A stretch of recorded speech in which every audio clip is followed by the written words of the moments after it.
Hiya! Welcome to today's edition of Caddy's Corner, Manhattan. Woo! So I just stopped at a church. Interestingly, I didn't even look at the name. It had an open door, and I went in. And the reason I did that was to light a couple candles.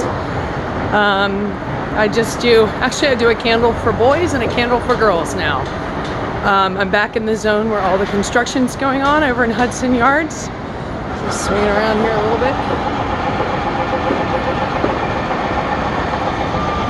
Crangs and crankins and new floors, and it's crazy. Anyway, I stopped to light candles for those who have passed, to say a prayer for them, to say a prayer for those that are suffering right now that I know of, to be thankful and grateful for a minute.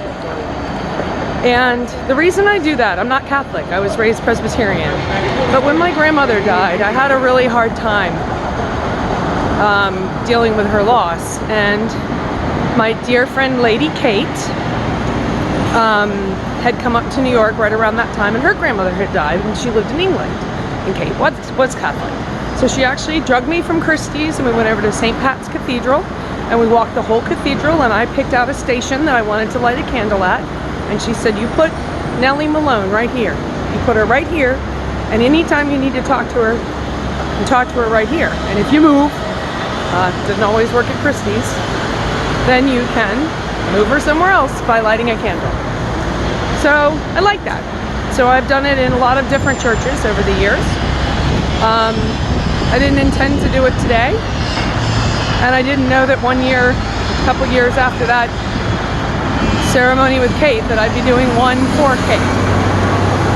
She's the friend who passed away in a online head-on collision, not online, oh Lord, a head-on collision at Martha's Vineyard a year after her wedding.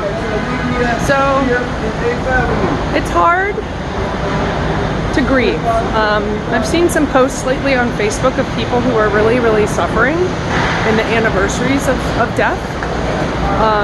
And I'm still struggling with my own anniversaries, but for me it's important to really celebrate their life and the love that we had together here, and what they would, the life, not just the lessons they taught me, but how they would want me to live now. Like, if Kate could come down and talk to me, she'd be like, you're getting so much right, I knew you could do it, remember I told you you could do it. And now, how do I work through the next set of problems? Figure it out, girl. You're smart. Do it. I'm sorry if you can't even hear any of this. This is insane noise. It's even distracting me today.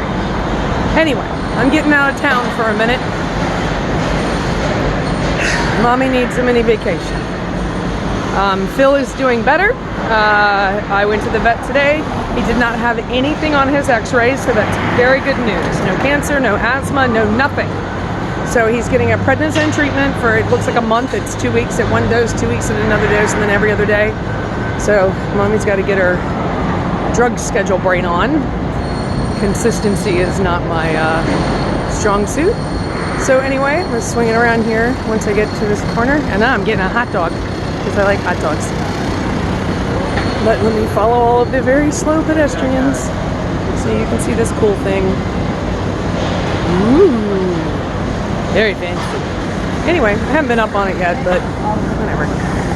Next time a tourist comes in the city and wants to walk up that crazy structure, let me know. I'll go.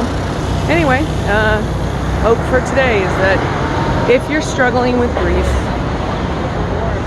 take a minute to see yourself and your life and where you're at and who you are through that person's eyes, with an unconditional love that I know they have in their spirit and their heart for you. You just gotta change the perspective a little bit. You can miss them. It's okay to miss people. But focusing with sadness and frustration and rage on things we can't change just makes us miserable. So, I'm off and out. We'll do it again tomorrow. Have a good one. Bye, y'all.